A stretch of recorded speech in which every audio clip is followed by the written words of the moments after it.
Now, we look at the fourth principle of dharma, which is Purushartha. Purushartha is law of karma, or what you call law of action. Now, our life is based on actions. They can be good, they can be bad. Okay? Now, there is a proverb that says, as you sow, so shall you reap. Means whatever you do, you get that in return. Now let me talk about two farmers.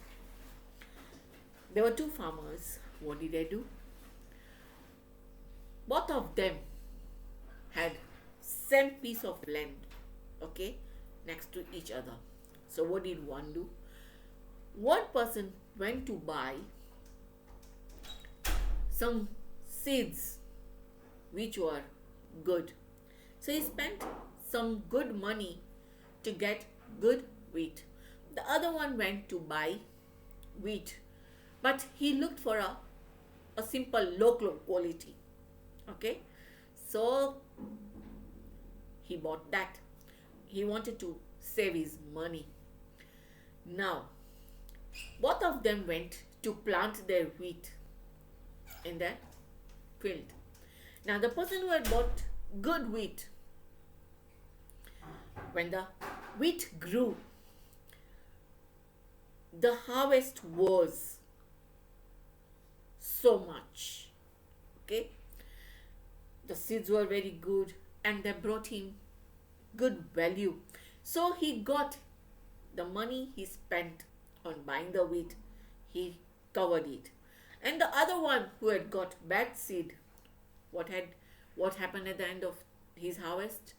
He got wheat seeds which were not, wheat grains which were not good, and even the price of that wheat he got was lower. So what does it mean? That sometimes you have to go out of your way to be too good. Not too good in the way that you want to expect, but you do good so that you get your good. If you do bad, you get bad.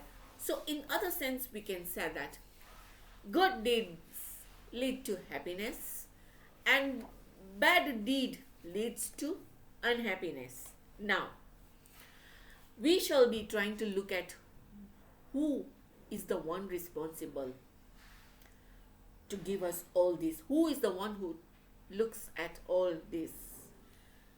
There must be somebody who is looking at all our actions, yeah, whatever we do. We think, like I told you in the first story about that nobody's watching you, but who was watching you? God. So the giver of fruits for our action is Paramatma.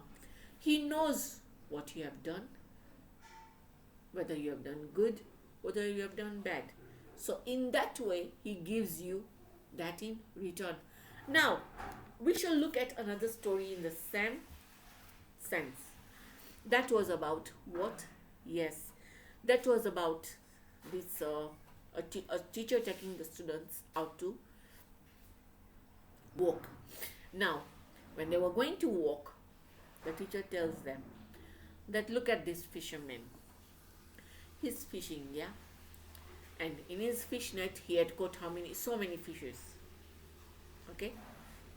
Now, it's telling this fisherman has taken the lives of these fishes. Okay. Now,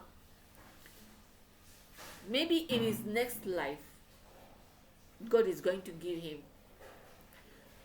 the fruits of his action.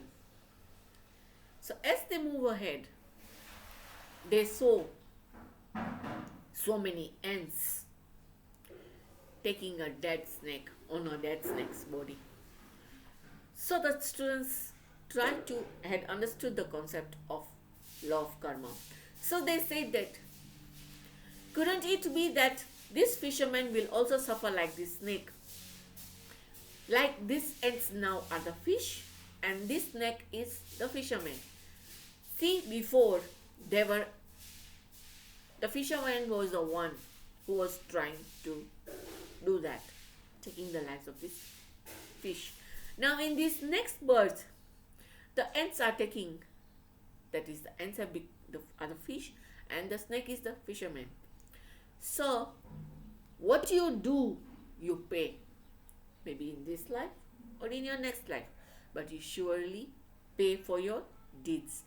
Like you said, if you do something good for somebody, something will come good to you. But if you do bad for somebody, something bad might even happen to you. Maybe to you or anyone else you dearly love. So that is the law of karma, Purushartha.